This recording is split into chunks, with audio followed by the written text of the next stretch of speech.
Hello my dear friends students, ಈ ಒಂದು ವಿಡಿಯೋದಾಗ ನಾವು important days of the month of ಜನವರಿ ತಿಂಗಳಲ್ಲಿ ಬರ್ತಕ್ಕಂಥ ಇಂಪಾರ್ಟೆಂಟ್ ಡೇಸ್ಗಳನ್ನ, ಮಹತ್ವದ ದಿನಗಳನ್ನ ನಾವು ಈ ಒಂದು ವಿಡಿಯೋದಾಗ ನೋಡೋಣ.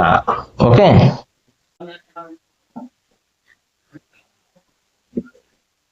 Important days of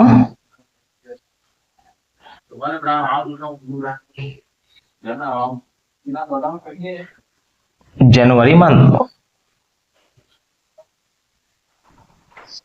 first day ಯಾರು ಬರ್ತಪ್ಪ ಅಂದ್ರೆ 1 ಜನವರಿ 1. First January we celebrate as happy new year, means first day of the new year. ಹೌದಾ? This is the first day as per Gregorian calendar. First day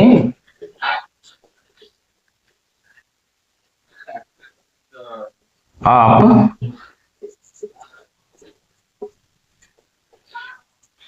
Gregorian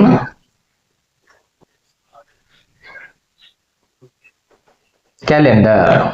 ಇದನ್ನ ಜನವರಿ 1 ನಾವು Gregorian calendar ಮೊದಲನೇ ದಿನ ಅಂತ, ಅಂದ್ರೆ ಹೊಸ ವರ್ಷ ಅಂತ ನಾವು ಸೆಲೆಬ್ರೇಟ್ ಮಾಡ್ತೀವಿ. ನಿಮ್ಮಂಕ್ರಿ ಎಲ್ಲರಿಗೂ ಗೊತ್ತೈತಿ. ಅದೇ ರೀತಿ ಇದನ್ನ ಏನಂತ ಆಚರಣೆ ಮಾಡ್ತಾರಪ್ಪ ಅಂದ್ರೆ, also this day celebrated as global family day, ವಿಶ್ವ ಕುಟುಂಬ ದಿನ. ಗ್ಲೋಬಲ್ ಫ್ಯಾಮಿಲಿ ಡೇ ಆರ್ ವಿಶ್ವ ಕುಟುಂಬ ದಿನ ಮತ್ತು ಹ್ಯಾಪಿ ನ್ಯೂ ಇಯರ್ ಅಥವಾ new year.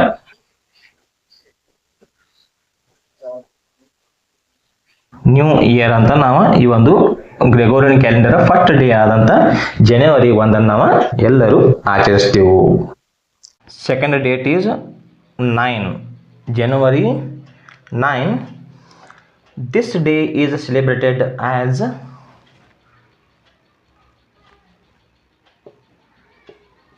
NRI Day. NRI means non-residents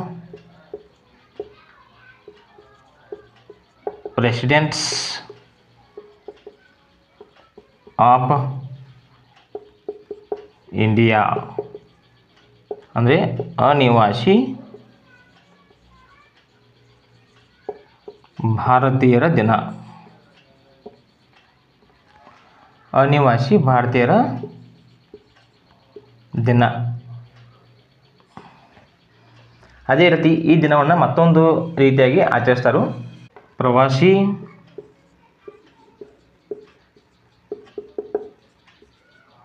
ಭಾರತೀಯ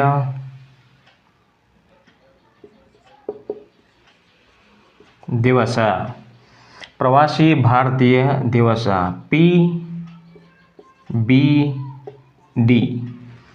ಪ್ರವಾಸಿ ಭಾರತೀಯ ದಿವಸ ಅಥವಾ NRI ಡೇ ಅಂದರೆ ನಾನ್ ರೆಸಿಡೆಂಟ್ಸ್ ಆಫ್ ಇಂಡಿಯಾ, ಅನಿವಾಸಿ ಭಾರತೀಯರ ದಿನ ಅಂತ ಇದನ್ನು ಆಚರಿಸ್ತಾರೆ. ನಾನ್ ರೆಸಿಡೆಂಟ್ಸ್ ಆಫ್ ಇಂಡಿಯಾ ಅಂದ್ರೆ ಅನಿವಾಸಿ ಭಾರತೀಯರಂದ್ರೆ ಯಾರಪ್ಪ ಅಂದ್ರೆ ಅವರು ಇಂಡಿಯನ್ ಪೀಪಲ್ ಇರ್ತಾರೆ, but they are not residing in India. ಆದರೆ ಅವರು ಭಾರತದಲ್ಲಿ ಇರ್ತಿರಂಗಿಲ್ಲ. They live in other country abroad, ಬೇರೆ ದೇಶದಲ್ಲಿ ಇರ್ತಾರೋ. ಆದರೆ ಒಂದು ಭಾರತದ ಅಭಿವೃದ್ಧಿಗಾಗಿ, for the development of India, they continue giving their contributions, ತಮ್ಮ ಕಾಣಿಕೆಗಳನ್ನು, ಒಂದು ದೇಶದ ಅಭಿವೃದ್ಧಿಗಾಗಿ ತಮ್ಮ ಕಾಣಿಕೆಗಳನ್ನು ಒಂದು ಕೊಡ್ತಾ ಇರ್ತಾರೋ.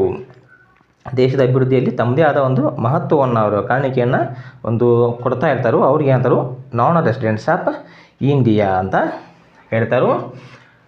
ಅದೇ ರೀತಿ ಇದನ್ನು ಪ್ರವಾಸಿ ಭಾರತೀಯ ದಿವಸ ಕೂಡ ಅಂತ ಆಚರಿಸ್ತಾರೋ. ಮತ್ತು ಇದನ್ನು ಆಚರಿಸುವ ಕಾರಣ ಏನಪ್ಪ ಅಂದ್ರೆ, it is celebrated to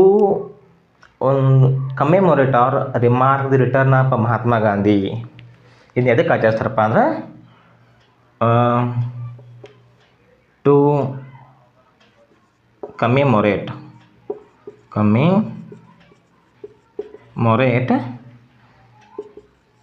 the return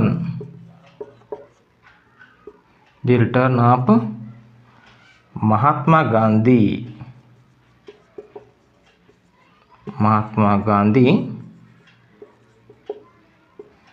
from South Africa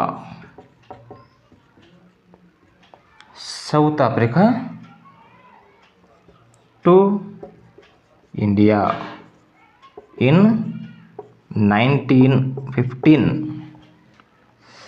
ನೋಡ್ರಿ,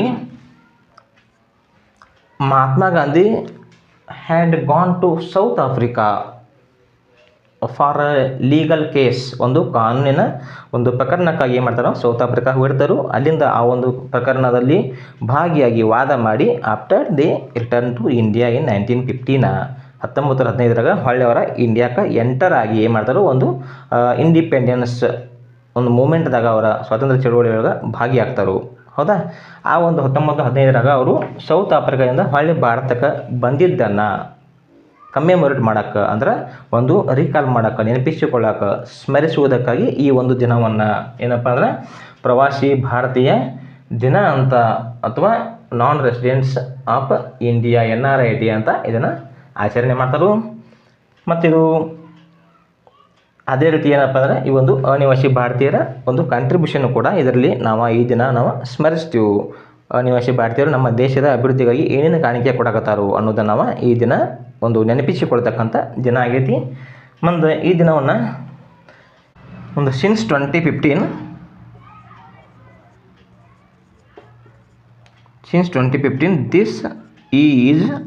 this is a biennial ಒಂದು event. Since 2015 this is a biennial event. ಅಂದರೆ ಬೈಎನ್ನಿಯಲ್ ಅಂದರೆ 2 ವರ್ಷಗಳಿಗೆ ಒಮ್ಮೆ, 2 ವರ್ಷಗಳಿಗೆ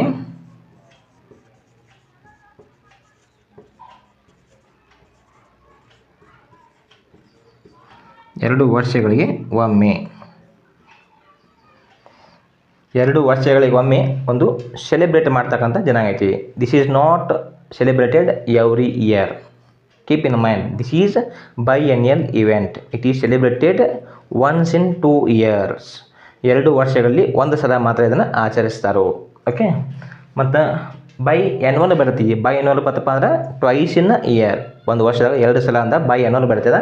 ಇದು ಬೈ ಆ್ಯನ್ಯುವಲ್ ಅಂದರೆ ಒನ್ಸ್ ಇನ್ 2 years, 2 ವರ್ಷಗಳಲ್ಲಿ ಒಂದು ಸಲ ಇದನ್ನು ಆಚರಿಸ್ತಾರೆ. ಯಾವಾಗಿಂದಪ್ಪ ಅಂದ್ರೆ 2015 ಇದನ್ನು 2 ವರ್ಷಗಳಿಗೊಮ್ಮೆ, ಪ್ರತಿ 2 ವರ್ಷಗಳಿಗೊಮ್ಮೆ ಆಚರಿಸಕತ್ತಾರು. January 12 is celebrated as National Youth Day. National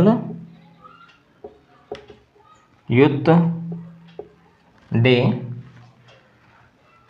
ಅಂದರೆ ರಾಷ್ಟ್ರೀಯ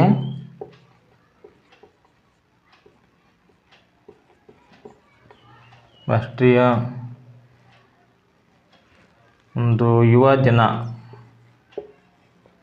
ಅಥವಾ ರಾಷ್ಟ್ರೀಯ ಯುವಕರ ದಿನ. ಅದೇ ರೀತಿಯಾಗಿ ಇನ್ನೊಂದು ದಿನ ಆಚರಿಸ್ತಾರಪ್ಪ ಅಂದರೆ ಇದು ಸ್ವಾಮಿ ವಿವೇಕಾನಂದ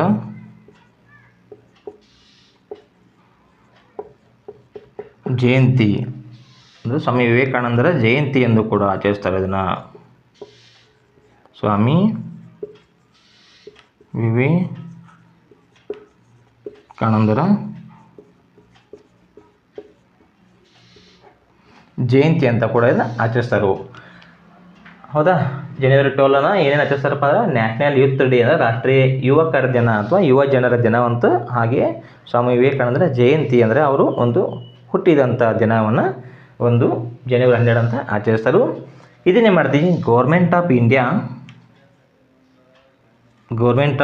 ನಾ ಇಲ್ಲಿ ಜೀವ ಏಟೆ ಬೆಳಿತೀನು. Government of India declared this day as national youth day and Swami Vivekananda day in 1984. ಯಾವಾಗ ಘೋಷಿಸ್ತಾರಪ್ಪ ಗೌರ್ಮೆಂಟ್ ಆಫ್ ಇಂಡಿಯಾ? ಯಾವಾಗ ಘೋಷಿಸ್ತೈತಿ? ಈ ದಿವಸ 2 ದಿವಸಗಳನ್ನು 1980 ಘೋಷಿಸ್ತೈತಿ, ಆಚರಿಸಬೇಕು ಅಂತ ಘೋಷಣೆ ಡಿಕ್ಲೇರ್ ಮಾಡ್ತೈತಿ. ಸಿನ್ಸ್ 1985 ಅಂದ್ರೆ ಫ್ರಮ್ ದಿ ಫಾಲೋವಿಂಗ್ ಡೇ ಅಂದ್ರೆ ನೆಕ್ಸ್ಟ್ ಇಯರ್ ಹಿಡ್ಕೊಂಡು 84 ಘೋಷಣೆ ಆಯಿತು. 85 ಹಿಡ್ಕೊಂಡು ಸಿನ್ಸ್ ಅಂದ್ರೆ ಇವಾಗಿನಿಂದ 1985 ಇದನ್ನು ಯಾವ ಮೊದಲು ಸೆಲೆಬ್ರೇಟೆಡ್ ಎವ್ರಿ ಇಯರ್ ಪ್ರತಿ ವರ್ಷ ಇದನ್ನು 1985ರಿಂದ ನ್ಯಾಷನಲ್ ಯೂತ್ ಡೇ ಆಗಿ ಮತ್ತು ಸ್ವಾಮಿ ವಿವೇಕಾನಂದರ ಜಯಂತಿಯಾಗಿ ಇದನ್ನು ಆಚರಿಸ್ತಾ ಇದ್ದೀವಿ ನಾವು. ಹೌದಾ, ಆದರೆ ಗೌರ್ಮೆಂಟ್ ಎಂದು ಡಿಕ್ಲೇರ್ ಮಾಡಿತು 1984ದಾಗ. ಅದು ನಾವು ಯಾವಾಗಿಂದ ಆಚರಿಸಕತ್ತೀವಿ ಅದನ್ನ ಫ್ರಮ್ ಆರ್ ಸಿನ್ಸ್ 1985 ಇದು ನಾವು ಆಚರಿಸಕತ್ತೀವಿ. January 15 this day is celebrated as the Army Day.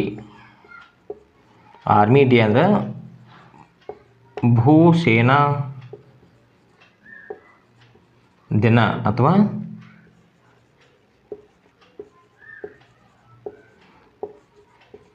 ಸೈನಿಕರ ದಿನ. Okay, this day was first celebrated in the year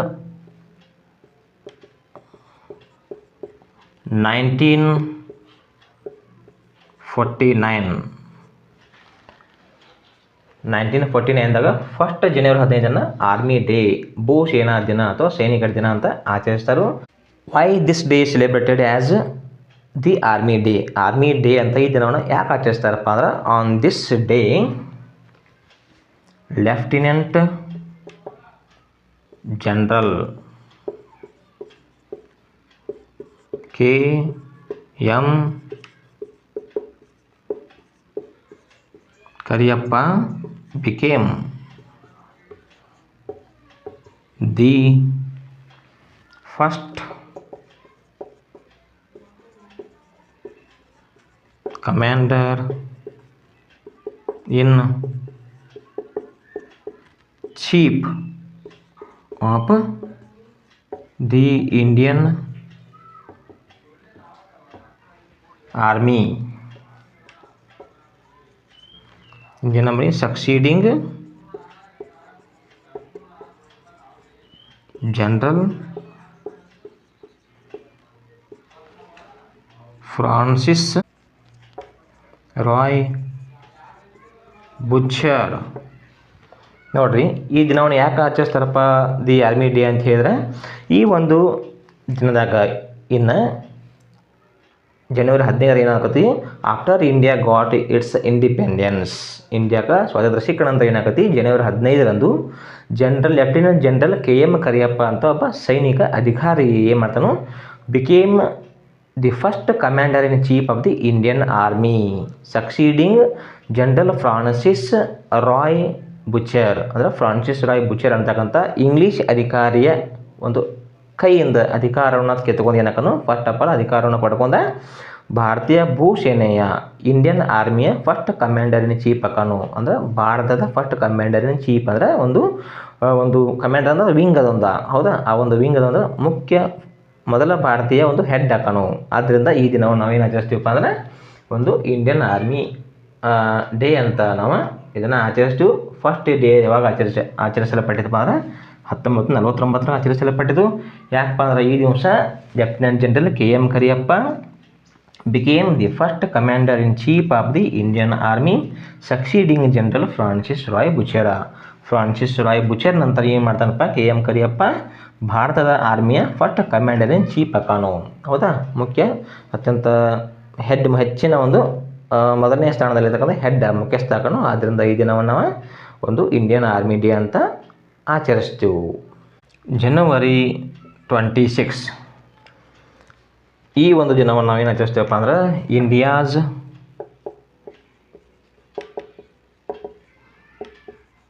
republic day, ಭಾರತೀಯ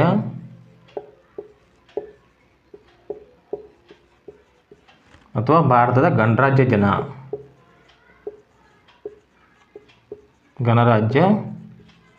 ದಿನ ಅಂತ ನಾವು ಇದನ್ನು ಆಚರಿಸ್ತೀವಿ. ಎದಕ್ಕೆ ಆಚರಿಸ್ತೀವಪ್ಪ ಅಂದ್ರೆ, on this day on 26th January 1950 in 1950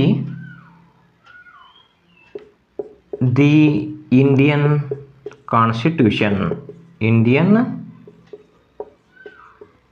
constitution ಭಾರತೀಯ ಸಂವಿಧಾನ, ಭಾರತೀಯ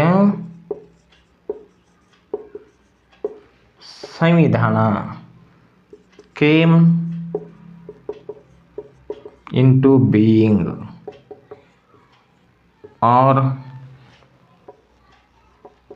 existence. ಹೌದಾ?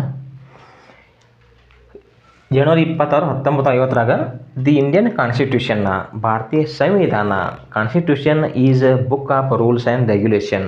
It is the highest law of a country. ಒಂದು ದೇಶದ ಹೈಯೆಸ್ಟ್ ಲಾ, ಅತ್ಯುನ್ನತ ಕಾನೂನು ಮತ್ತು ಕಾಯ್ದೆಗಳ ಒಂದು ಬುಕ್ ಕಲೆಕ್ಷನ್ ಏನಂತಾರೆ ಕಾನ್ಸ್ಟಿಟ್ಯೂಷನ್ ಅಂತಾರೆ. ಆ ಒಂದು Indian constitution came into being, existence ಅಂದರೆ ಒಂದು ಅಸ್ತಿತ್ವಕ್ಕೆ ಬಂತು, ಇಡೀ ದೇಶ ತುಂಬ ಇದು ಏನಂತು ಅಪ್ಲೈ ಆಯಿತು ಎಂದ ಆನ್ 26 ಜನವರಿ 1950. ಹೌದಾ? So this day is held or celebrated as India's republic day. ಭಾರತದ ಒಂದು ಗಣರಾಜ್ಯ ದಿನ ಅಂತ ನಾವು 26 ಜನವರಿ ನಾವು ಆಚರಿಸ್ತೀವಿ. ಯಾಕಪ್ಪ ಅಂದ್ರೆ ಅವತ್ತು 1950 ಭಾರತೀಯ ಸಂವಿಧಾನ ಇಡೀ ದೇಶ ತುಂಬೆಲ್ಲ ಜಾರಿಗೆ ಬಂದಿತ್ತು, ಅಸ್ತಿತ್ವಕ್ಕೆ ಬಂದಿತ್ತು. ಜನವರಿ 30 is held as ಮಾರ್ಟಿರ್ಸ್ ಡೇ ಅಂದರೆ ಹುತಾತ್ಮರ ದಿನ.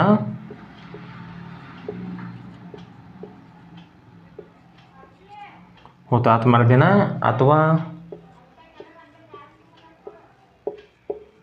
ಶಾಹಿದ್ ಡೇ ಅಥವಾ ಮಾರ್ಟಿರ್ಸ್ ಡೇ ಅದ, ಎರಡೂ ಒಂದ. ಆಮೇಲೆ ಸೆಕೆಂಡ್ ಒನ್ನ ಗಾಂಧೀಜಸ್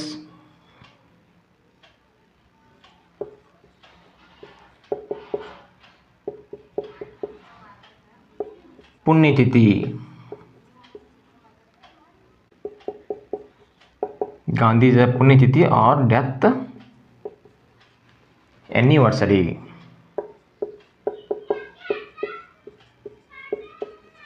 ಡೆತ್ ಎನಿವರ್ಸರಿ.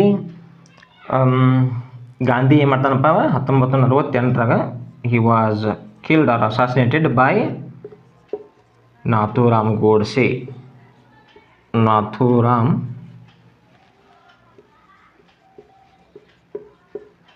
ಗೋಡ್ಸೆನ ಏನು ಮಾಡ್ತಾನು 1948 ಜನವರಿ 30 ಅಂದ್ರೆ ಅವನ ಕೊಲೆಗಿಡಾತನು.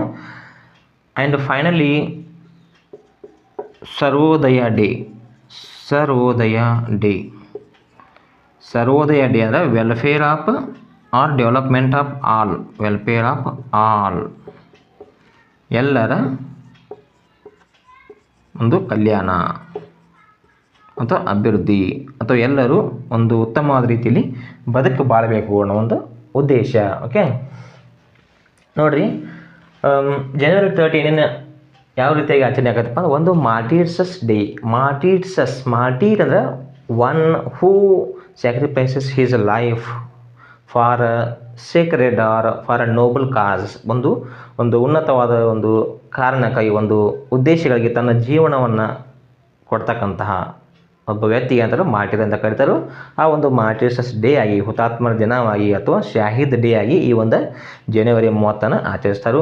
ಅದೇ ರೀತಿ ಗಾಂಧೀಜಸ್ ಪುಣ್ಯತಿಥಿ ಆರ್ ಡೆತ್ ಎನಿವರ್ಸರಿ ಏನಂತಪ್ಪ ಅಂದ್ರೆ in 1948 Gandhi was assassinated by Nathuram Godse ಅಂತಕ್ಕಂಥವ ಗಾಂಧಿಯ ಒಂದು ಥಾಟ್ಸ್ಗಳಿಗೆ ಒಂದು ವಿರೋಧನ ಮಾಡ್ತಿದ್ದ. He was opposing to the views of Mahatma Gandhi, so he assassinated Gandhi. ಆದ್ದರಿಂದ ಏನು ಮಾಡ್ತಾನೋ ಗಾಂಧಿಯನ್ನು ಕೊಲ್ತಾನು. ಗಾಂಧಿ ವಿಚಾರಗಳು ಅವನಿಗೆ ಸಹಿಸೋಕ್ಕಾಗಲಿಲ್ಲ, ಆದ್ದರಿಂದ ಅವನ ಗಾಂಧಿಯನ್ನು ಕೊಲ್ತಾನು ಎಂದ 1948 ಜನವರಿ 31. ಅದೇ ರೀತಿ ಈ ಒಂದು ದಿನವನ್ನು ಸರ್ವೋದಯ ಡೇ ಅಂತ, ಅಂದರೆ ಸರ್ವೋದಯ ಅಂದರೆ welfare of all, development of all, improvement of all, ಎಲ್ಲರೂ ಚಲೋ ಇರಬೇಕು, ಎಲ್ಲರ ಜೀವನ ಅಭಿವೃದ್ಧಿ ಆಗಬೇಕು ಅಂತಕ್ಕಂಥ ಒಂದು ನಿಟ್ಟಿನಲ್ಲಿ ಈ ಒಂದು ಸರ್ವೋದಯ ದಿನವನ್ನು ಕೂಡ ಆಚರಿಸ್ತಾರೆ. ಮತ್ತು ಈ ಒಂದು ದಿವಸ ಏನಾಗೈತಪ್ಪ ಅಂದ್ರೆ ಒಂದು ಗಾರ್ಲ್ಯಾಂಡನ್ನು ಹಾಕ್ತಾರೆ. ಎಲ್ಲಿ ಗಾಂಧಿಯ ಸಮಾಧಿ ಐತಿ, ಎಲ್ಲಿ ಅಂದ್ರೆ ರಾಜ್ಘಾಟ್ನಾಗ,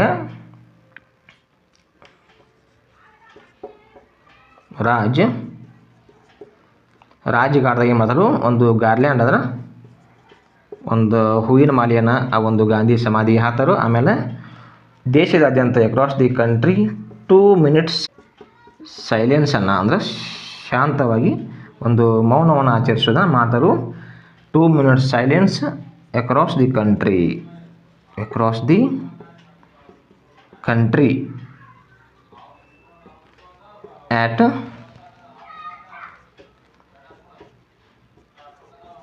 11 AM. ಮುಂಜಾನೆ 11 ಗಂಟೆ ಏನು ಮಾಡ್ತಾರೆ, ಇಡೀ ದೇಶದಾದ್ಯಂತ 2 ನಿಮಿಷಗಳ ಒಂದು ಮೌನವನ್ನು ಸೈಲೆನ್ಸನ್ನು ಆಚರಿಸ್ತಾರೆ. ಮತ್ತು ಗಾಂಧಿಯ ಒಂದು ಮೆಮೋರಿಯಲ್ಗೆ ರಾಜ್ಘಾಟ್ದಲ್ಲಿ ಇರ್ತಕ್ಕಂಥ ಗಾಂಧಿಯ ಒಂದು ಸಮಾಧಿಗೆ ಏನು ಮಾಡ್ತಾರೆ, ಒಂದು ದೇಶದ ಒಂದು ಉನ್ನತ ವ್ಯಕ್ತಿ ಏನಂತ ಪ್ರಧಾನಮಂತ್ರಿ ಆಗಲಿ ಅಥವಾ ರಾಷ್ಟ್ರಪತಿ ಆಗಲಿ ಏನು ಮಾಡ್ತಾರೆ, ಇದಕ್ಕೆ ಒಂದು ಹೋಗಿ ಒಂದು ಹೂವಿನ ಮಾಲೆಯನ್ನು ಗಾರ್ಲ್ಯಾಂಡದ ಹೂ ಮಾಲೆಯನ್ನು ಹಾಕಿ ಒಂದು ಈ ದಿನವನ್ನು ಗಾಂಧಿಯ ಪುಣ್ಯತಿಥಿಯನ್ನು ಮತ್ತು ಮಾರ್ಟಿರ್ಸ್ ಡೇಯನ್ನು, ಶಹೀದ್ ಡೇಯನ್ನು, ಸರ್ವೋದಯ ಡೇವನ್ನು ಒಂದು ಇಡೀ ನಮ್ಮ ಭಾರತದಾದ್ಯಂತ ಈ ಒಂದು ದಿನವನ್ನು ಆಚರಿಸಲಾಗುತ್ತದೆ.